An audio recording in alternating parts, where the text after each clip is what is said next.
Well, take a look at the rainfall totals over the last 24 hours. We saw some spots, saw some good rainfall for us here at Kenansville, New Bern, Havelock, even Swansboro, out towards Hatteras and Ocracoke. Saw some good soaking rainfall. Hatteras and Ocracoke more so yesterday morning than the evening hours when that front came through for us here. And then we saw some spots, barely enough to wet the pollen dust down out there. Still seeing a little bit of that hangover from that here with that live look in Morehead City looking west across Bogue Sound. We've got those winds now switching around to that northwesterly direction, and that's going to help put those clouds offshore, but they're kind of holding on stubbornly right along the coastal areas here.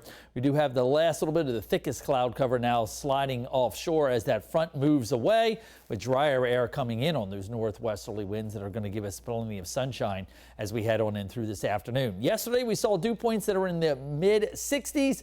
They're tumbling now through the 40s and 50s, and we may have some 30s show up late tonight, early tomorrow morning, as we can see that drier, cooler air pressing in across the area for us here. Early tomorrow morning, we'll start off with clear skies, but shortly after sunrise, we start to bring some high-level clouds for us in here, and we'll see those winds eventually switch around to a more southeasterly direction.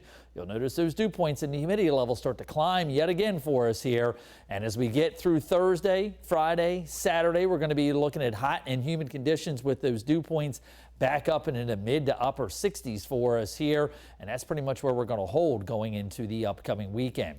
Actual temperatures outside today will top out in the upper 60s, low 70s for us here. Again, we'll watch the increasing amounts of sunshine from northwest to southeast with those northeasterly winds. Those cool temperatures overnight tonight could be some low 40s in some of the deeper inland spots for us here. We'll hold into the 50s closer towards the coast as those clouds do start to increase later on tomorrow morning. Not really a whole lot going on. Big high pressure from Canada all the way down to the Gulf Coast states. That's behind that cold front that made its way through the area. There is another system we're keeping our eye on now, starting to get going out here in the Rockies. That is going to make very slow progress off towards the east. That high pressure coming down from Canada kind of quickly retreats across Pennsylvania and the northern mid-Atlantic states, and as it does, that's going to swing our winds around from that northwesterly direction today to northeasterly tomorrow. Then we'll start to watch that warm front lift northbound across the area. As that does, that's going to again switch our winds around to a southeasterly direction. When it does, that warm front lifts northbound, but you'll see all the moisture it brings in with it here. I guess there's a chance could see maybe a spotty sprinkle or shower during the day on Thursday as we get some of that moisture coming in from the Caribbean. There's that cold front we're talking about, but that doesn't really cross us until late Sunday into Monday. Big upper level ridge sits up here from Florida northbound, and that's what's going to pump that heat and humidity almost like it would be in a summertime pattern for us here, keeping that front well off to the north and the west, keeping that heat in here.